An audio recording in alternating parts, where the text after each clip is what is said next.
How's it going, everyone? John here, the host of Spear Talk. You might not know this, but before I record an episode, I like to break a sweat. And I do that using the Chop Fit.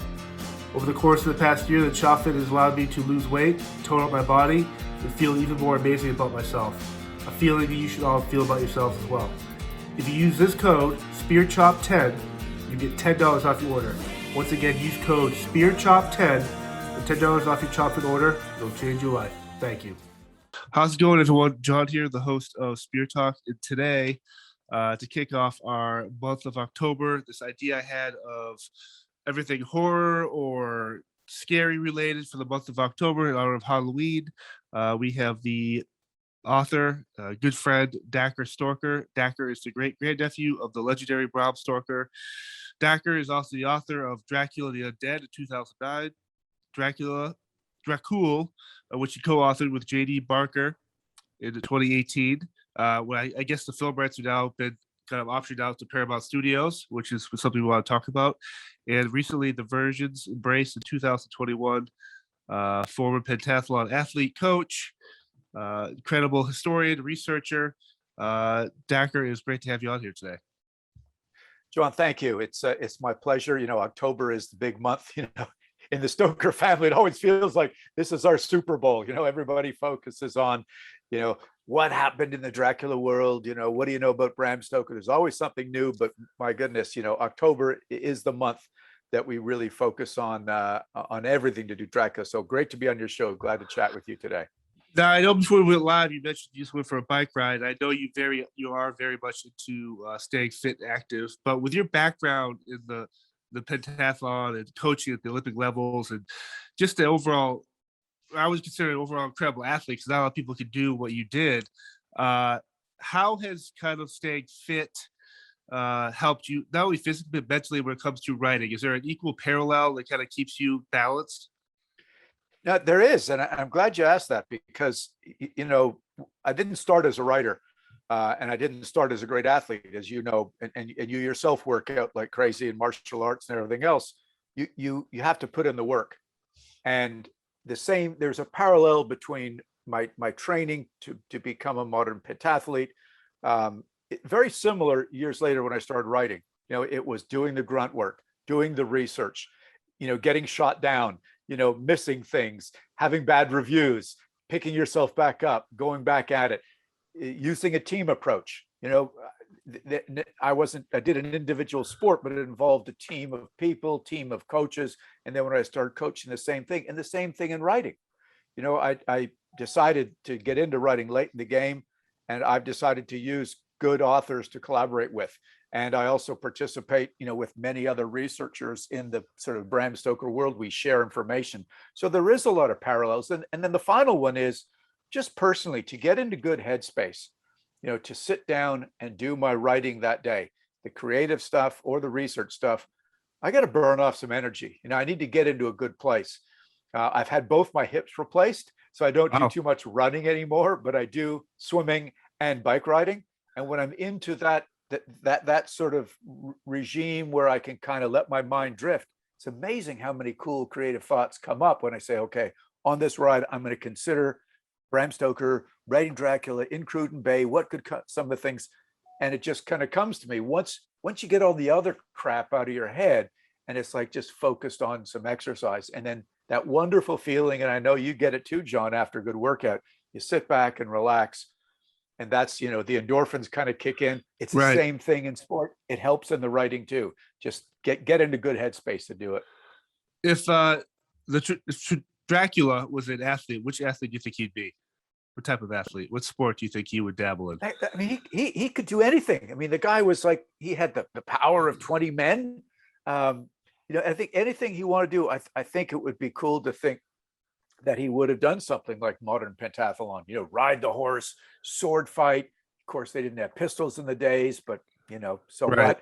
But, you know, had to swim across the Argus River, you know, or run.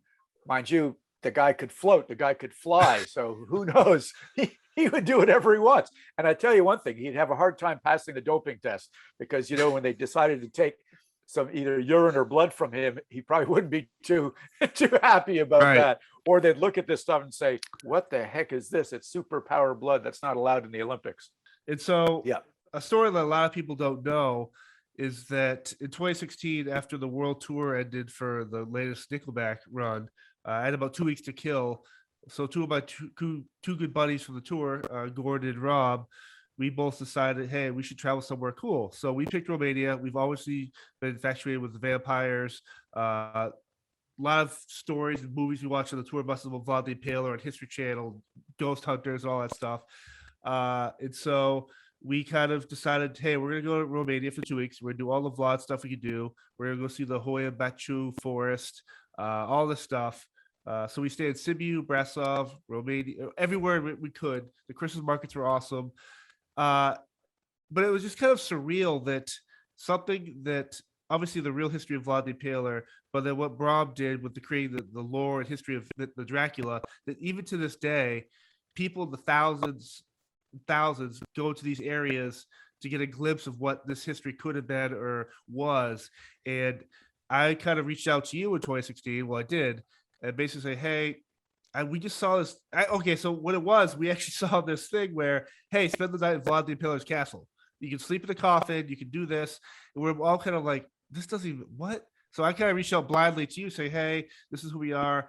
Any advice on what to check out? Because I figured with a name like that, you would probably have the ideas where to go. And so the places you actually sent us were like the real kind of like, at least in general areas of real stuff really happened, as opposed to what people like to tend to say, oh, this is this castle. Well, it really wasn't.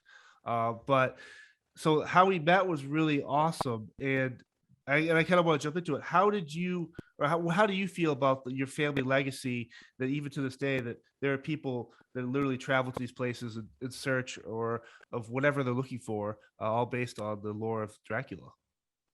Well, I think it's really cool that, you know, what my great-granduncle Bram Stoker started in 1897 is still driving, obviously, book sales, movies, streaming, and of course tourism to go to Romania, to go to Ireland, to go to Whitby, England. You know, it's all these places where he researched the book, where he wrote the book, but also this sort of mythical land that he found, which is obviously, as you well know, it's not mythical after all, it's very real.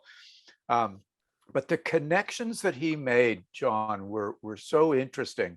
And people still to this day aren't exactly sure. He didn't leave a biography and said, this is exactly what I meant.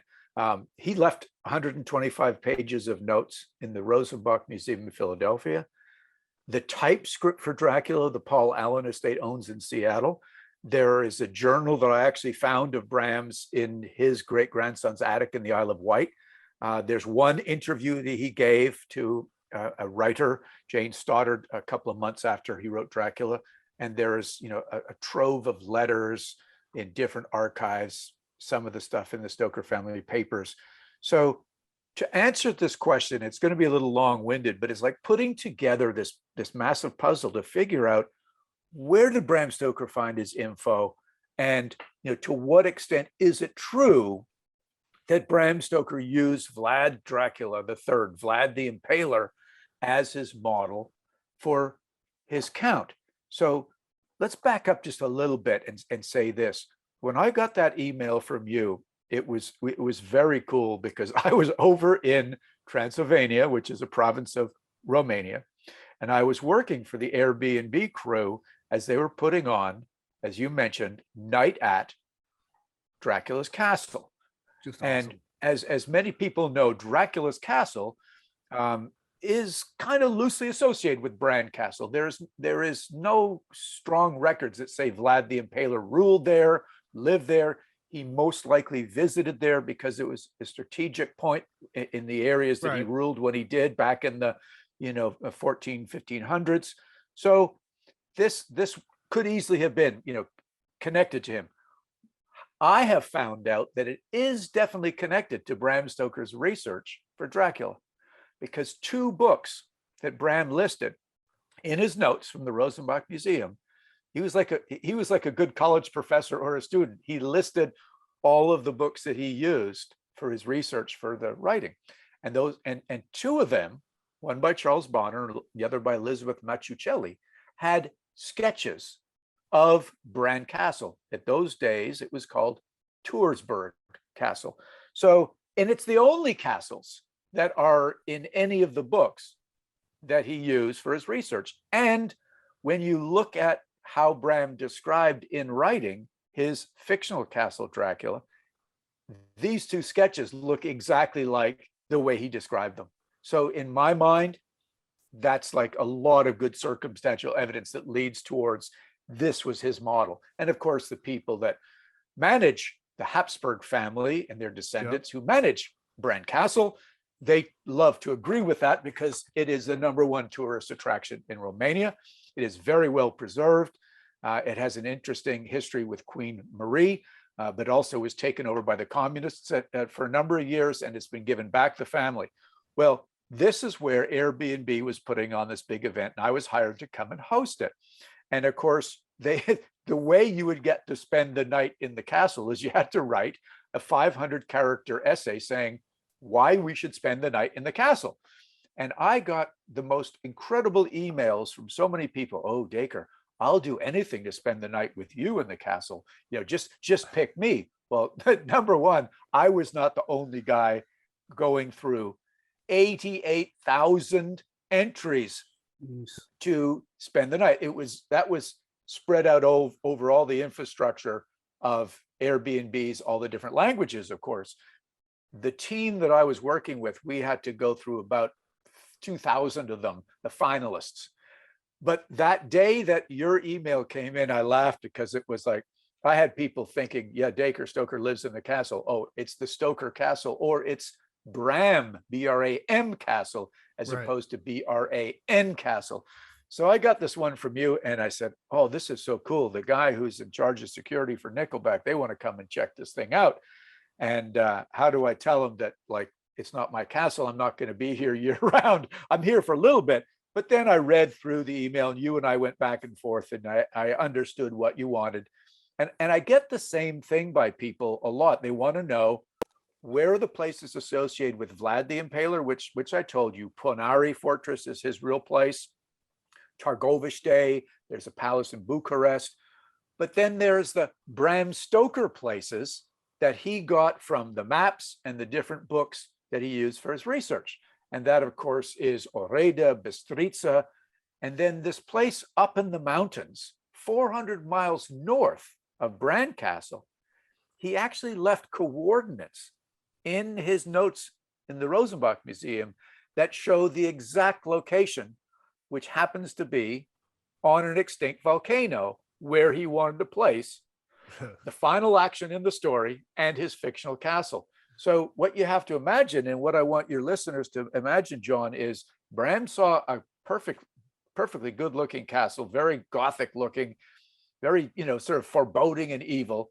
He simply picked it up and put it 400 miles to the north and east in the location that he needed it to be, ironically, right next to the Borgo Pass.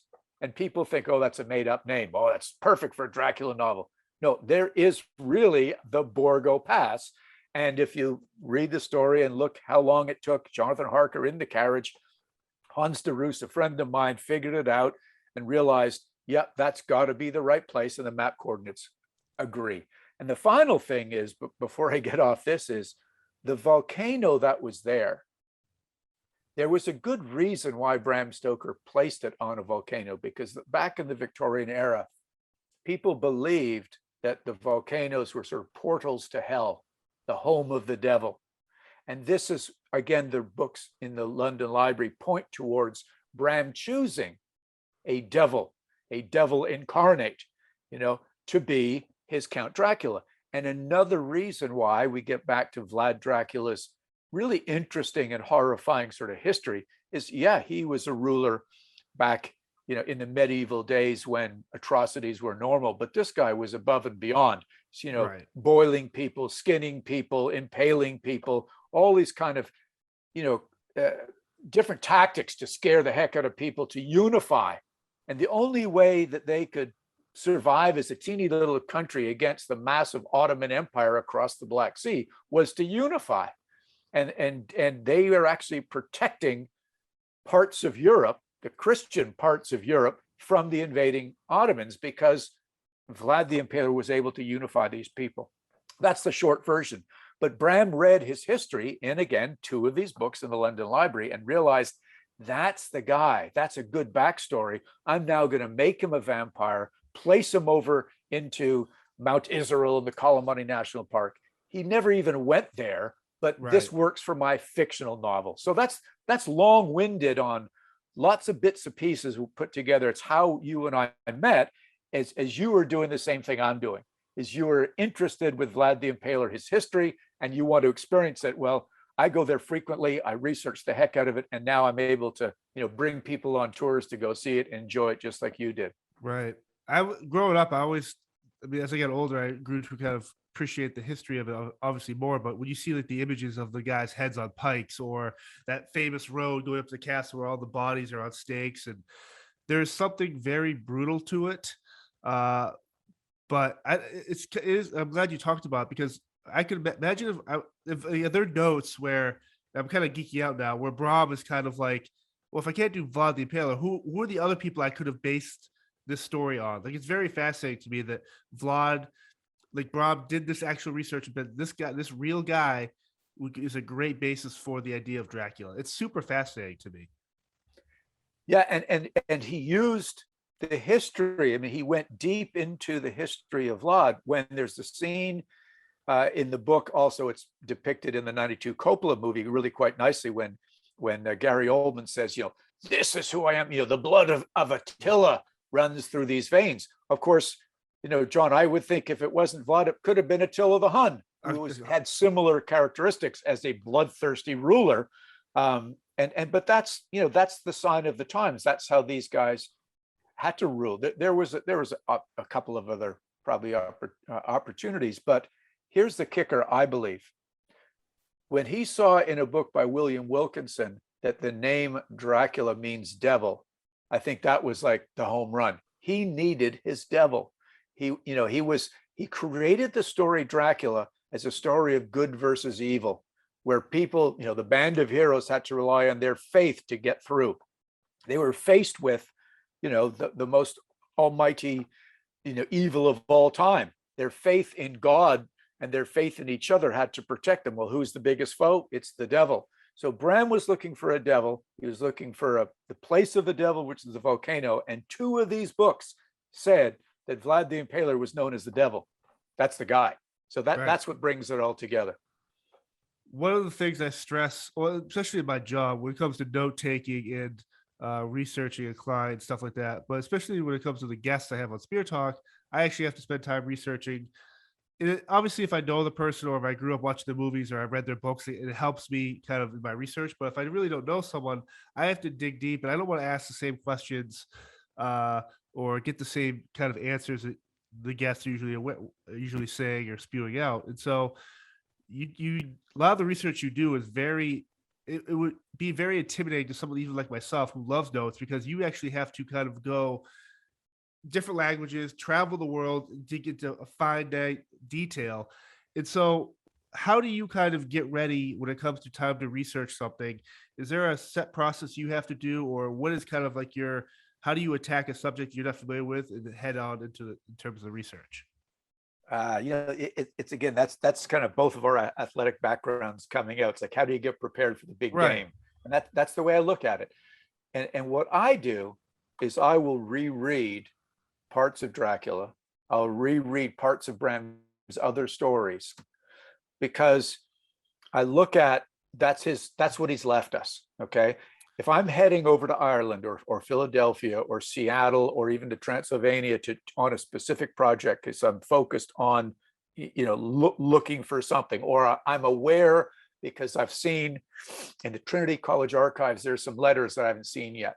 Now, recently, I've been made aware of some letters in a certain archive, which I can't disclose just yet, that shows a lot of interest that Bram Stoker had in the occult.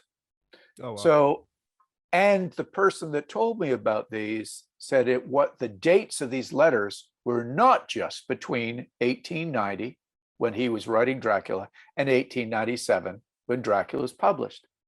So that is like, okay, he has more of an interest in supernatural, spiritualism, other things of the occult, than just writing Dracula. What does that tell me about my great-granduncle? I better start looking in some of his other books with that mission in mind. So boom, what do I find? A letter by Arthur Conan Doyle, the author of Sherlock Holmes, but he was also a known spiritualist. He kind of went off the deep end with the paranormal. But then I find the connection that they were friends. He writes a letter to Bram Stoker saying, I congratulate you on Dracula. You know, it's the best novel of diablerie I've ever read, which is obviously the devil. And then I see that Bram Stoker actually wrote an article in a paper about Conan Doyle. And because that article, Bram and his wife were invited to his second wedding. So out of just even my own preparation to go look at these letters on the occult, I realized a connection and a friendship was made between Conan Doyle and Stoker. And then that leads me to another connection between Bram Stoker and Mark Twain. Mark Twain was very interested in spiritualism. And they were neighbors in Chelsea. So it's almost like the deeper I go down a rabbit hole, the more I find. So I have to sometimes pull back and say, whoa, wait a sec, focus on, you know, the things that are going to take you there.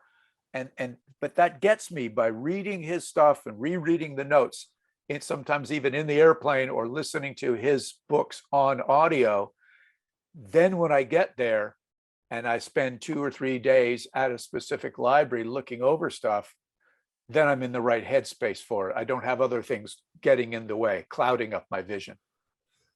Right now I'm trying to picture Bram right now in a library with the technology you have access to today. How fascinated do you think he'd be fascinated by the way if you're able to Google something, or the way these libraries are now, or the research or microfilm and stuff like that? Like, do you ever kind of wonder, like, how would he be intimidated by the current climate in terms of when it comes to research, or would he be someone that would utilize it to the best interest to really fulfill more of his research? Well, I got to tell you this, not a lot of folks know this. He was a real geek himself when it came to technology. That's awesome. Here's what I'm going to share with you guys right now, okay? In just alone, in the novel Dracula, he inserted these pieces of technology. And it is, at the time, it was as cutting edge as, you know, the iPhone 12, right? You know, the latest 5G, whatever, right. Okay? Yeah. He had, do you remember in Dracula, he had Dr. Seward talking into a recording phonograph, and they recorded on a wax cylinder. That was cutting edge, okay? He also, I mean, that was only invented in 1887. He started writing the novel in 1890. That's only 3 years old. Mina Harker, she was actually typing on a portable typewriter, which again, invented in 1873. So still very new stuff, but it was only, you know, in the last couple of years of Bram writing the novel that women, it was okay for them to work on typewriters. So that was cutting edge. Bram had Harker bring photographs, though in those days called a Kodak. Yep. Kodak cameras were only invented in 1889.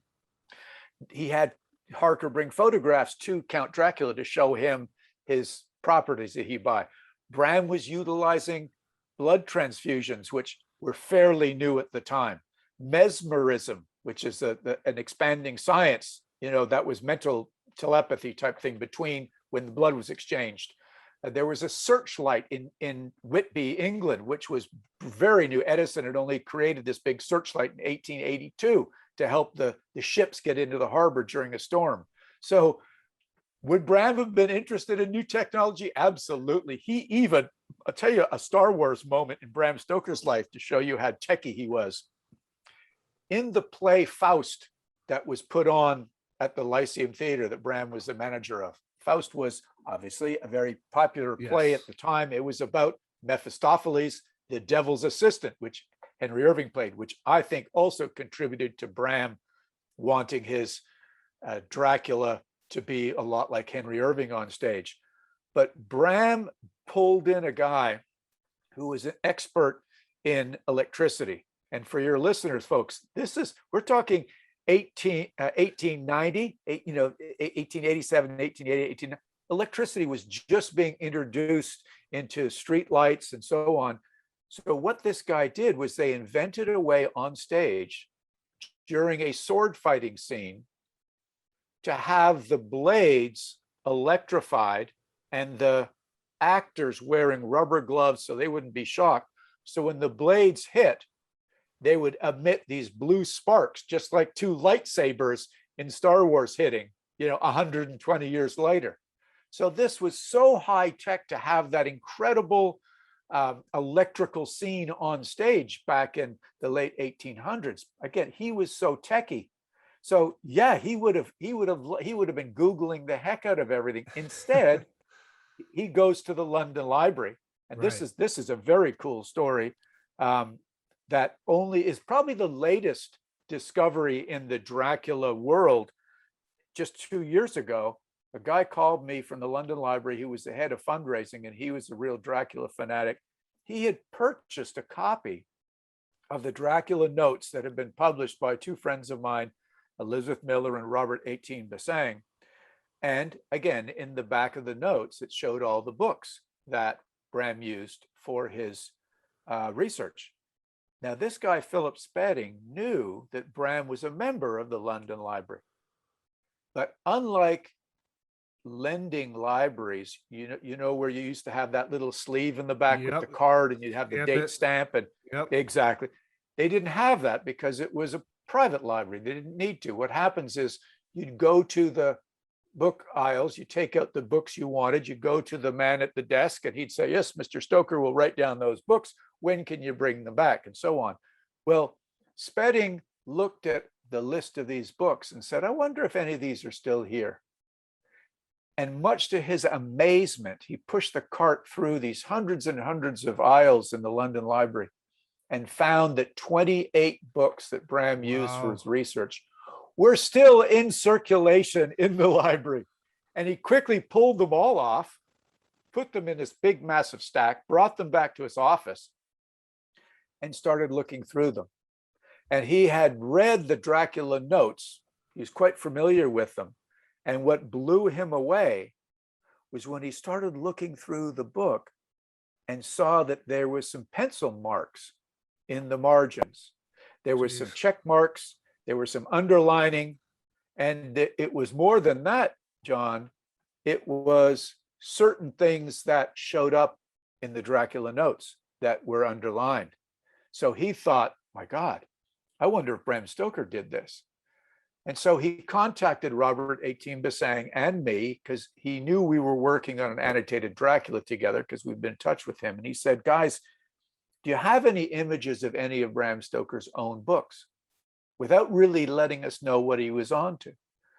And I said, well, I happen to have one of them. It's the same book that Bram used to reduce 30,000 words from the Dracula published in 1897 to the first abridged edition. They wanted to shorten up the edition to make a first paperback in 1901. So I've been loaned that by my cousins, and it's got all Bram's little notes in it. Bingo. I was able then he sent me some photos of the books in the London Library with the notes written in the margins, and they were exactly the same kind of notes that were in my book. It was Bram's.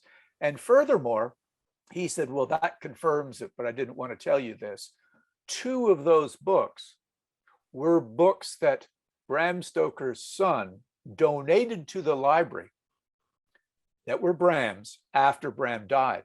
And that proved that Bram did this same style of underlining and note-taking to his own books. So now we have 2 sources, Dacre's book and Noel Stoker's book, to show that this, in fact, was Bram Stoker's writing in these books. So at first I said, well, I'm a little embarrassed because obviously my famous relative, author of Dracula, has defaced your books. He says, oh, no, don't worry.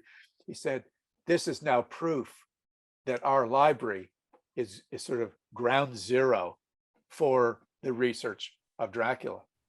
So, I mean, that was so freaking cool. So long-winded answer yet again. I'm sorry, I'll do that a lot on your show because all this stuff is like a rabbit hole. So of course, Robert 18 Basang and I said, we've got to go and see these books. So we in a month's time, we were able to book flights, get over there, take pictures, and look through these books.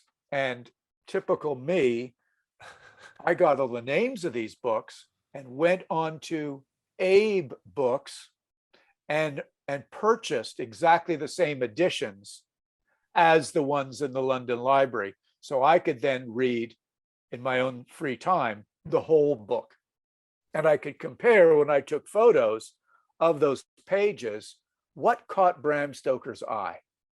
What was it about these books? And I'll just share a couple with you because I'm just going to pull this up because it's so cool.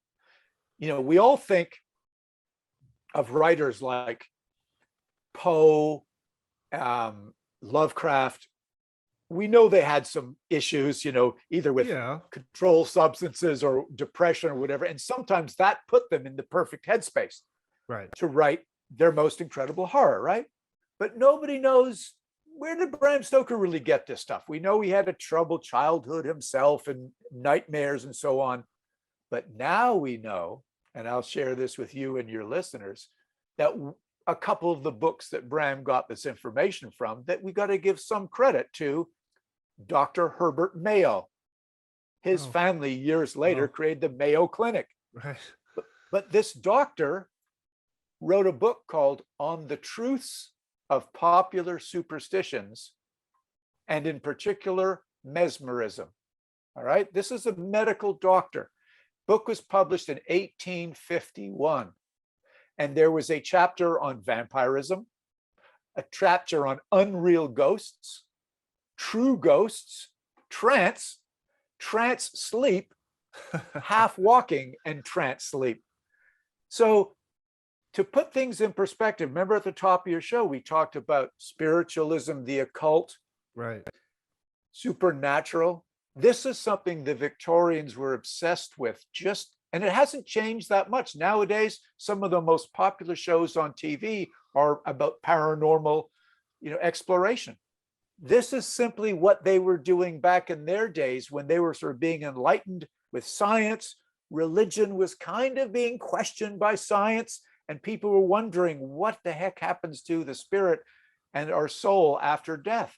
And a medical doctor writes a book about vampirism, and he's not poking holes in it. He's saying that these are the reasons why people believe it to be true. Now, there's another book called Superstition and Force, Essays on the Wager of Law, the Wager of Battle, and Torture by a Henry Charles Lee. And that particular book had a sentence that said, volcanoes have always been the object of superstitious fear. They were supposed to have been presided by subterranean gods.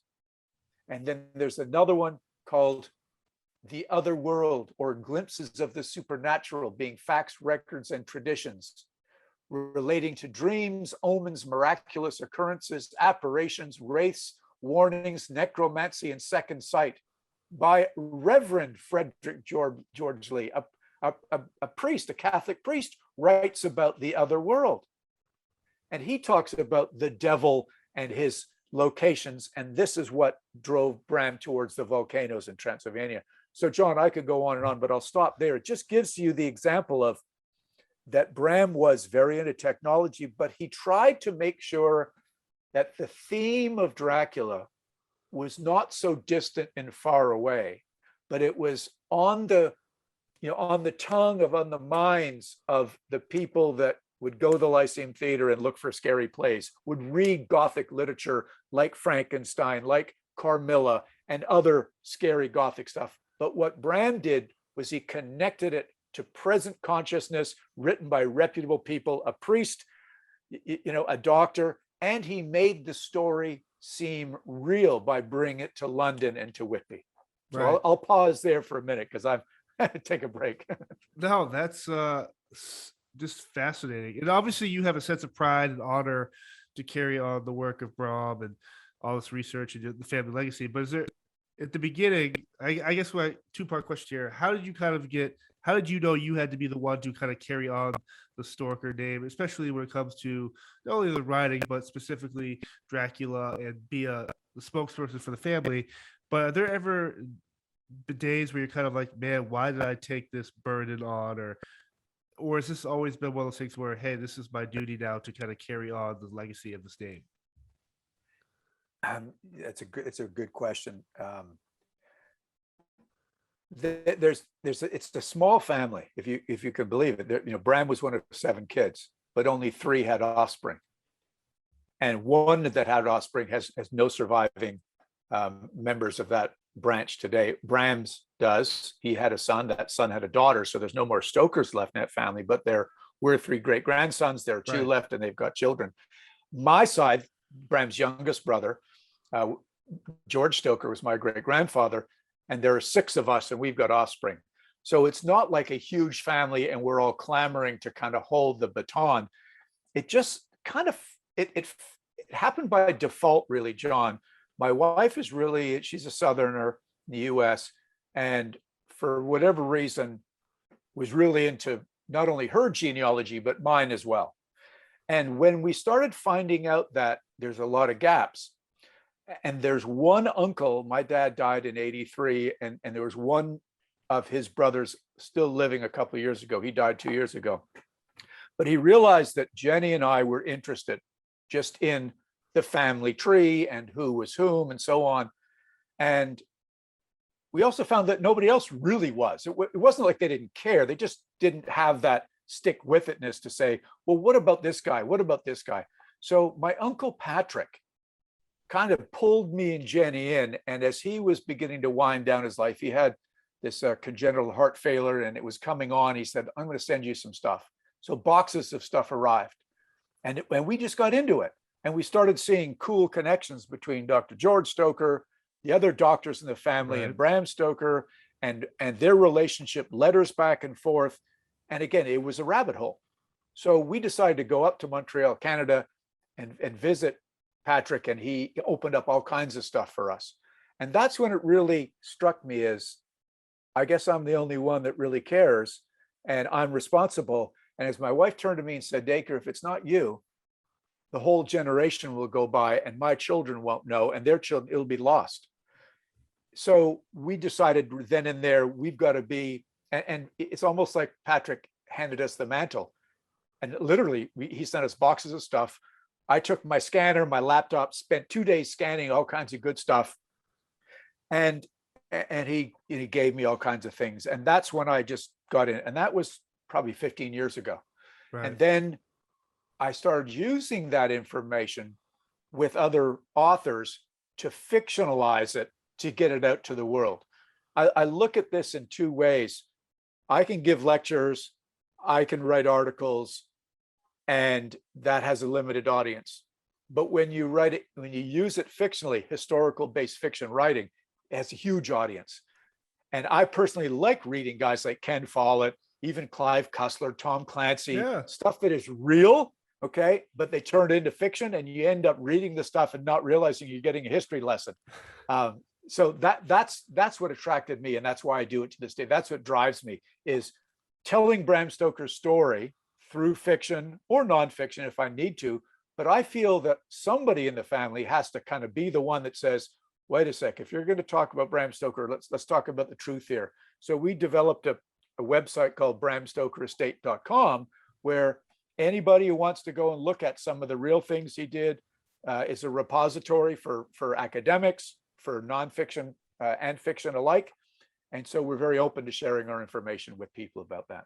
One of the cool things, and my copy now, my friend's actually reading Dracul, the copy you sent me last year.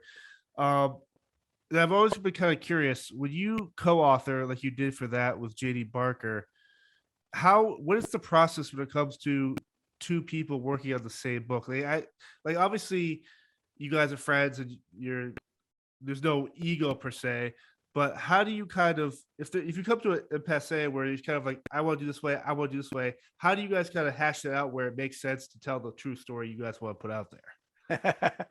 There's always egos, no matter how good friends you are, and you've got to have that stuff arranged at the beginning. So that's another excellent question. And what I learned was, when you start a relationship, I mean, it's like marriage, you have a prenuptial agreement. This was similar. We had an arrangement that JD was a more seasoned writer. I found him because I love the way he writes. And I say, JD, right off the bat, you're going to have the final say. You're going to, it's got to be your voice. I'm going to give you text. I'm going to give you research. I'm going to give you an outline. We're going to talk about it every couple of days. If I don't like something the way it is, if you don't want to change it, again, you can have the final say. But that's the only way to make it work. Otherwise, you write all by yourself and then you hand it over to an editor who edits the heck out of it. But this way, I had more of a hand in it. But right from the beginning, I said, JD, I recognize that this type of story needs to have a consistent voice. Now, that's not to say I didn't hand him large blocks of text, specifically when it's things that I knew or felt I knew any member of my family would be saying. Matilda Stoker, Bram Stoker, Charlotte, Bram Sr., any of the brothers. So he was great because he sort of took all my stuff. Yes, he would change the sentence structure, change it to make it look like it was his things. And that was fine. But for the most part, we just agreed it's his voice, his final say. And that wasn't the case in Dracula the Undead, where Ian and I wrote separate sections ourselves. Right. And then we paid an editor to blend it all together. So I've gone through two different ways in two different fictional works. In a nonfiction with Elizabeth Miller, which was Bram Stoker's Lost Journal, it was very simple because we simply wrote alternating commentary. So it was more like my perspective on what Bram wrote, her perspective, and we didn't need to blend them. So it's all about the arrangement, what your vision is for that story, and agreeing beforehand, because it's not a good time to agree when you're halfway through. And then you end up in a divorce. That book is so fascinating too, because I'm sure there's a lot of, we already have a classic like Bram's Dracula, then you have to create a prequel that only leads up to the original but fits the same aesthetic of what was already out there. Like, it's how you did that was super impressive and just really, really cool. It's amazing how you're able to kind of seamlessly kind of create this almost multiverse universe of the lore of everything he did. Well, you'll be glad to know that right now I'm working on the story of Bram Stoker writing Dracula. Oh wow! So, almost like, okay, cool. So I'm not sure if it's really a continuation of Dracul, but it's like, all right, I know he wrote the story in Cruden Bay, Scotland. I've done research up there with a guy by the name of Mike Shepard. We've worked on a book together called When Brave Men Shudder, and we're working another one about Slane's Castle. That's the castle Bram used for the interior of his castle Dracula. And it's got really cool stories of its own dating back 400 years. But what I'm doing is, here is Bram Stoker on his holidays, and he's got to write the story. He's got his notes with him. He's got all his books in the London Library. What does he go through to actually write it? What sort of headspace? Just like the questions you're asking me, what headspace do you get into? So I'm trying to be very conscious of allowing readers like yourself who have enjoyed Dracula, Dracul, to sort of seamlessly feel like this is a continuation of what is it like for Bram Stoker to write this story. Obviously, he writes it in the epistolary style. That's what J.D. Barker and I did in Dracul. And it has, a now section, which is epistolary, and other sections is narrative, but it gives you the idea that, oh my God, this is real. And we're trying to do the same thing in Cruden Bay, Scotland, but with a different author named Dr. Leverett Butts, who I've written a couple of short stories with. One was actually recently published. I was very excited to publish something in Weird Tales magazine that just came out about 6 months ago. And it was the story of the last week of Bram Stoker's life and what secrets he doesn't want to take to the grave. Again, based on reality, but things that I know he took to the grave and had to tell somebody. And obviously you do a lot of those conventions, writer symposiums with other authors, but how cool is it for you to have different authors that come up to you or talk to you, be like, hey, because of Bram's writing is why I wanted to write horror and stuff like that. Like, it must be so fulfilling to be part of this legacy and to keep building upon his legacy, where kids and writers and people today are still inspired by the works of Bram. It is incredible. I mean, it's just like, an athlete that you look at and you say, geez, I want to be a quarterback like Tom Brady, or I want to play hockey Right. like, Mario Lemieux or Wayne Gretzky. When I go to these conventions and people say, hey, Dacre, you got to come over here for a minute.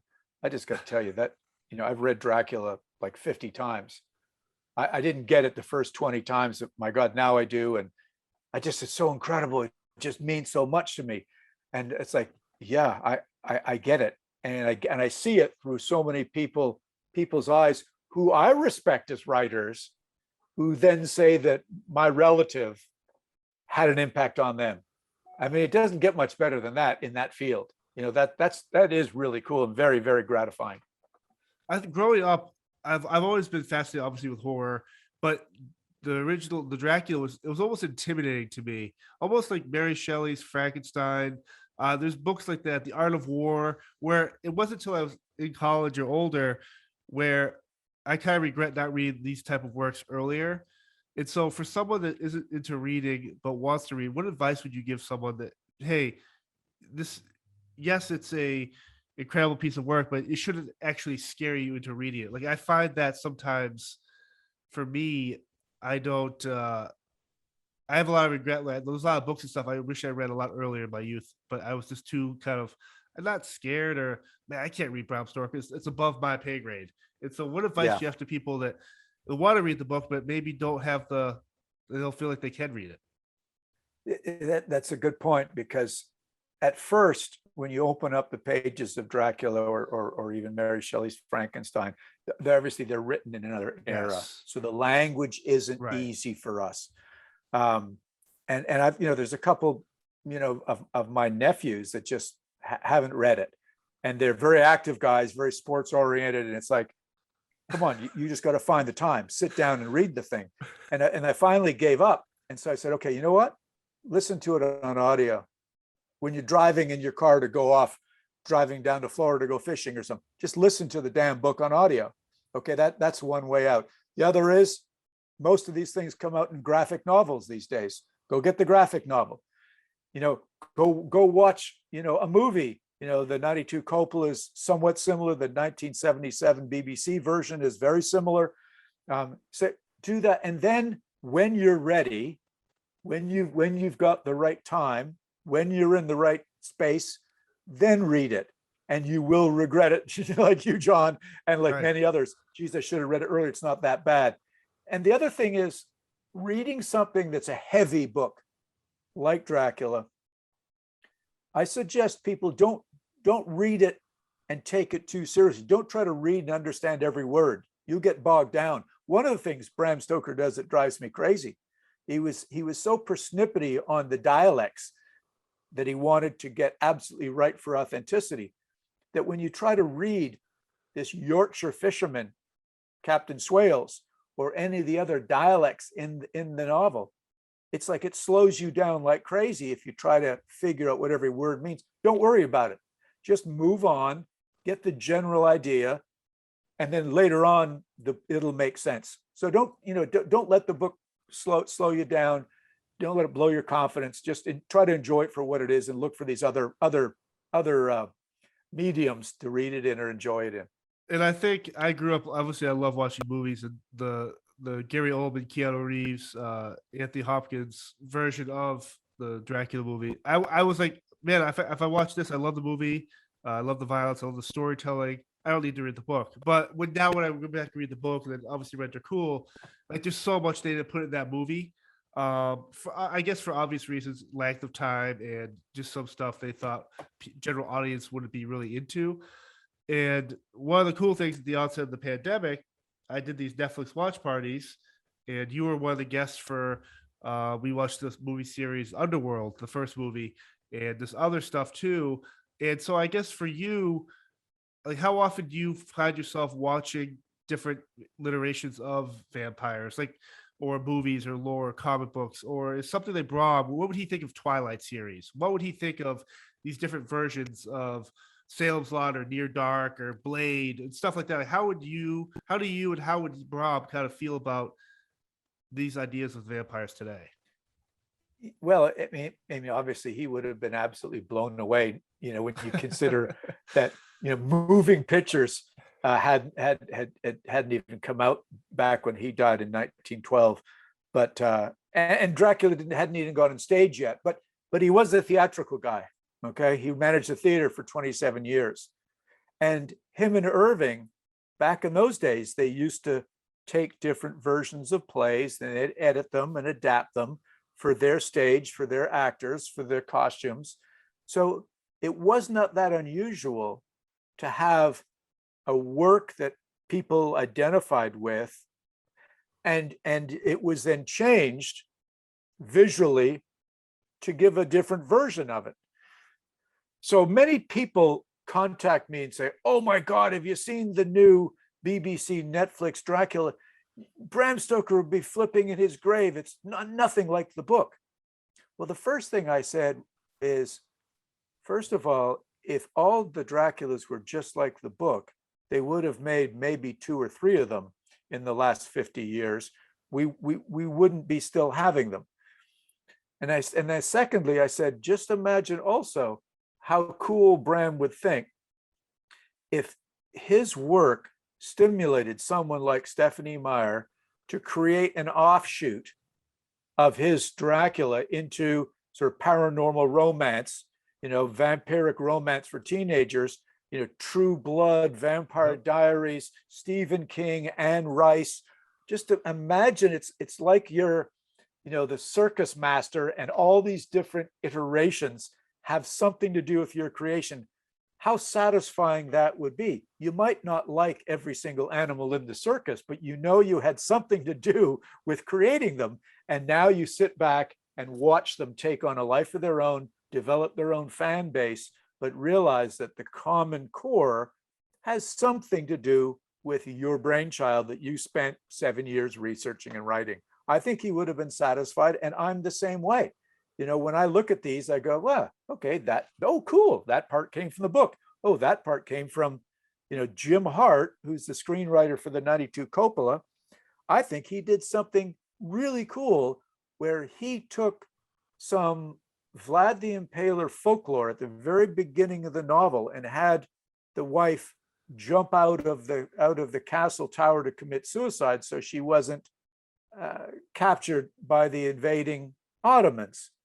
And when she did, that's a suicide. And so when Vlad came back from fighting that time, he couldn't have her buried in a Christian burial. So he revolted against the church, stabbed the cross, drank the blood, converted into a vampire.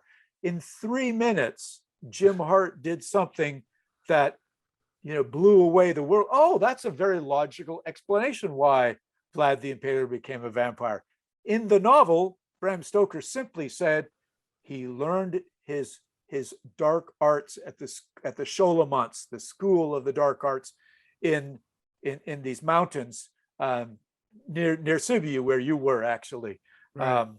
So everybody has free license as an artist to be inspired and take kind of cool things and use them as they will. And I think I can speak for Bram by saying it's pretty cool what in 124 years, what collective works have been inspired by his novel Dracula. I've always been fascinated by the idea of obviously good versus evil, and you create an atrocity or I say atrocity, but I can actually sympathize with a lot of stuff that Dracula had to do or does. But when you have to create the opposite of him, like a Van Helsing or a character that's pure good or good at heart, I've always been fascinated how so much could go into creating the ultimate bad guy. But to be really successful, you almost need the very good guy, or the opposites, how they attract to each other. And that's why I really love about that Bram stuff, because every character he created, even if it seemed like a passing kind of note or just a random thing or fact or how they moved, he fleshed out these people to be real people, relatable, and all to fit, kind of serve the bigger picture, which I thought was just awesome. I agree. And when you consider there was a lot of edits in that book because it was a long book. Yeah. In its day, paper was expensive. it takes a while reading Dracula to figure out how all those characters, what their backstories were.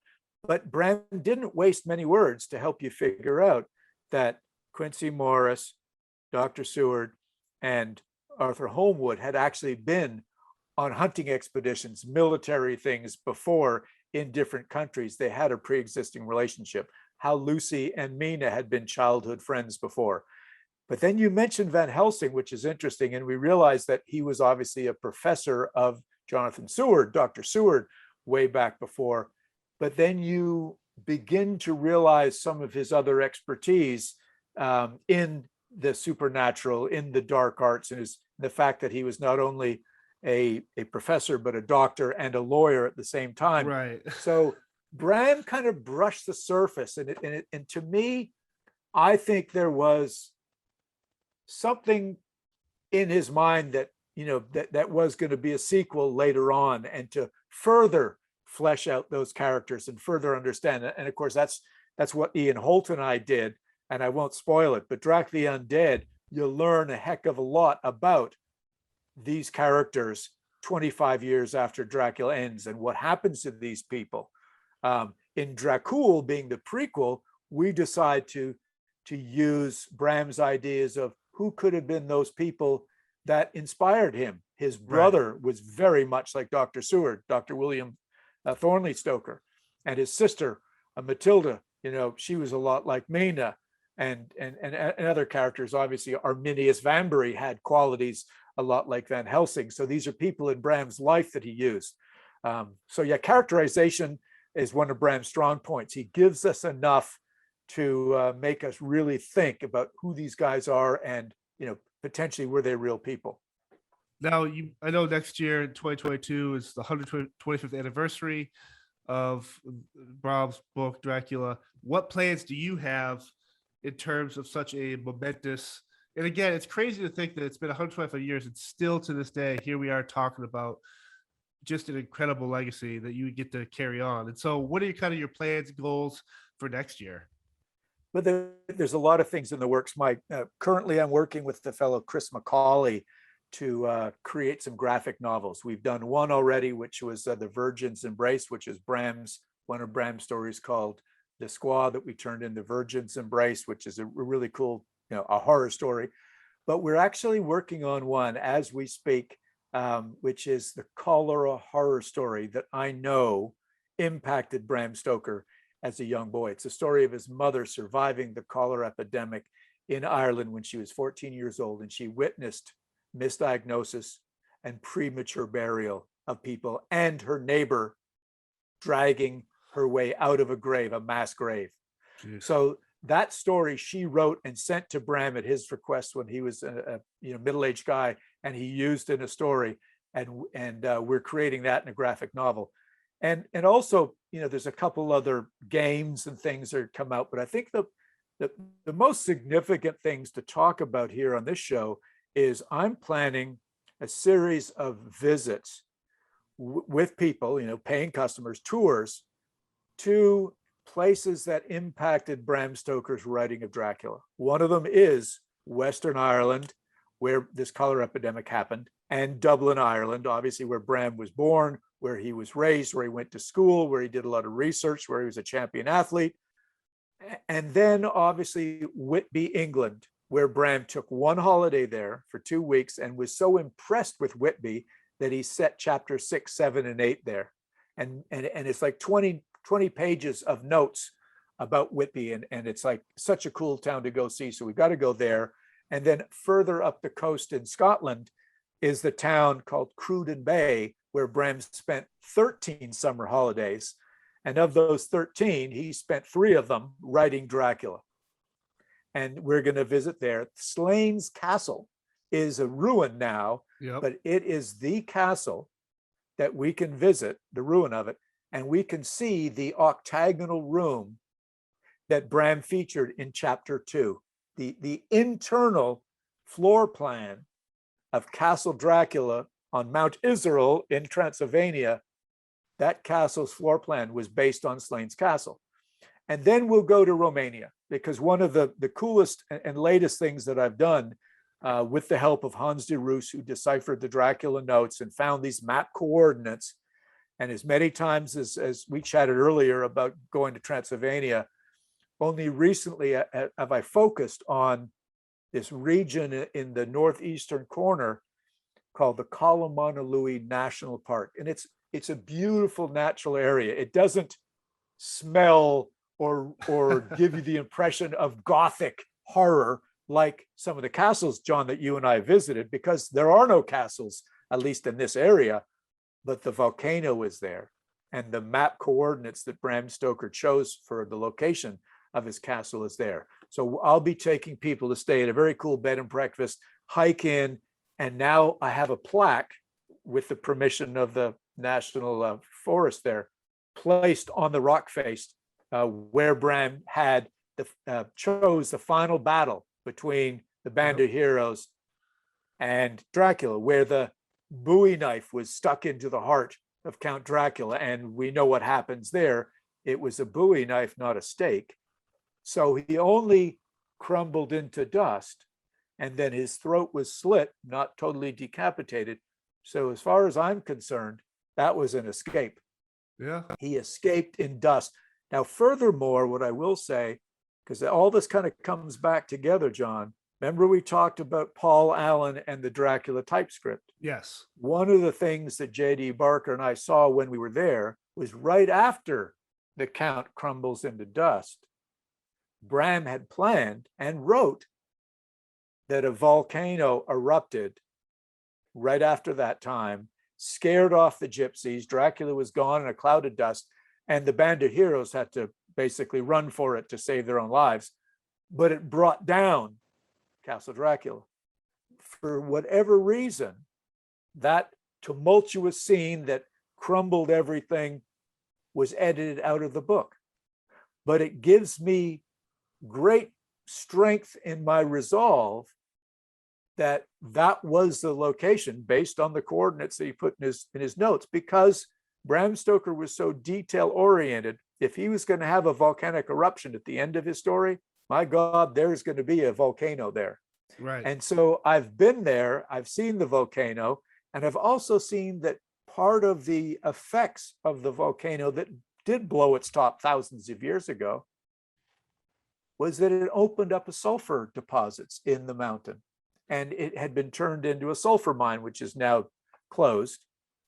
But the sulfur, when I mentioned this to one of the guys up there, he pulled in a guy that used to work in the mine.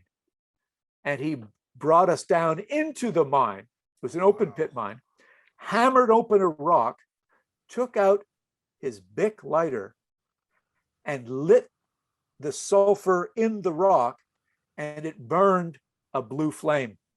Wow. Yeah. And my little mind was ticking, going, oh my God, I wonder if this is the source of the folklore of the blue flame in Dracula leading to buried treasure. So of course I went back looking through all the books from the London Library, and there it was, this blue flame leading to buried treasure. And I go back to, this is all by email and so on, going back to these guys going, was there any, fires in the area? They say, of course. We had forest fires by lightning, they'd ignite fires. And yes, whenever they did burn, the sulfur would burn blue. And I said, well, what's the treasure? They said, well, the sulfur is the treasure. The sulfur at the time was heavily sought after because it was a major component of gunpowder. Right. So that's the treasure. And they also said that the Carpathian Mountains have great gold deposits there as well. So, they say all good folklore, all good myths have their beginnings in some kind of truth. I think I stumbled on that truth. And, the 125th will take me to help bring some of the hardcore fans that want to see these places, experience it, get to kind of hike in these mountains, get to see some of the other castles, and enjoy what Bram Stoker read about, even though he never went there himself. He lived through the books. And now I can take people there to live it in real. That sounds like an incredible time. Hopefully my schedule lines up where I can actually get over there, if I already am over there. That'd be really awesome. So before I let you go, obviously you're on Facebook, Instagram, but if people want to find out, what's your website again? Uh, where can they kind of reach out to you? Where can they buy your? I know you have an awesome store that's all Dracula and Dacre related to the books and bobbleheads and ties, which are badass. So like, how can people reach out to you and find you? Well, thank you for asking. Because at the end of the day, yeah, we're in it to sell books and stuff and spread the word. So you can go to bramstokerestate.com. That actually is one of the websites we run. It's got a signature store in it with some of the books.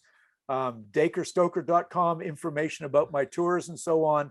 And then, of course, on Facebook, I post all the things that, the most recent things that I'm doing. So follow me there. And also go to Stoker Macaulay on Facebook, because that's Stoker and Macaulay on Facebook. That's all the games, the documentary we're working on, all the books we're working on. That also gives you up-to-date information.